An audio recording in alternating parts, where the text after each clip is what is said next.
Ayan, offset yan. Ayan. Balakyantan. Ayan.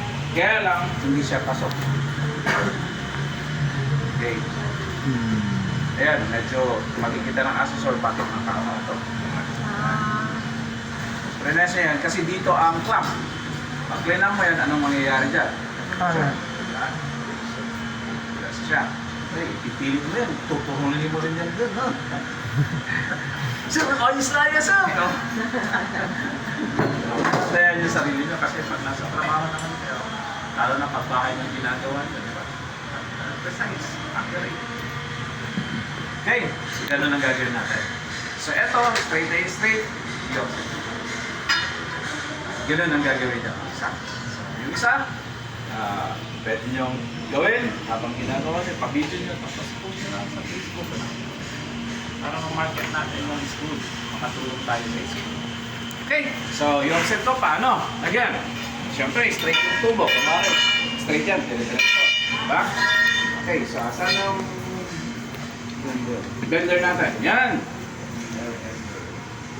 Blender natin. Parang size yun. Isang front lang. Yeah. Sige, yung isang bender. Hindi, balag man, makapal man. Yan. May Blender natin. Ay, kasi siya wala na. Wala na.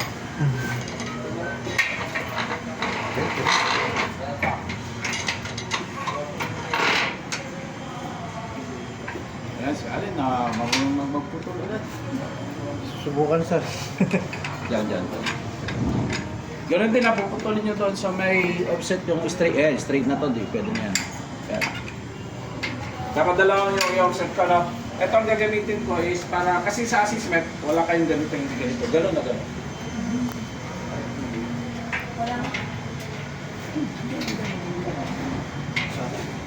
Ang akin na isang blender. Tayo lang sa LN nyo ang may ganito. Mayaman ang LN nyo. Gusto niya pag mato sa ginagamit na original. So ito, okay lang to. Ano?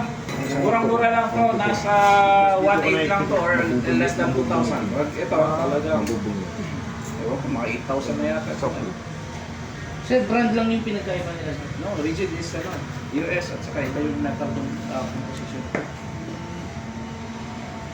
Ito pwedeng mapali ito kasi hundido lang ito yung parang yung mga kaldero. Ito is iba yung metal composition. Kaya mahal ang rigid.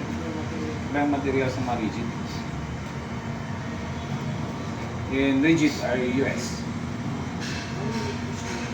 Yan, gigris na. Yan, explain ko mamaya. Para tatakan natin yung gigris na yan pag nasa 90 degrees na tayo.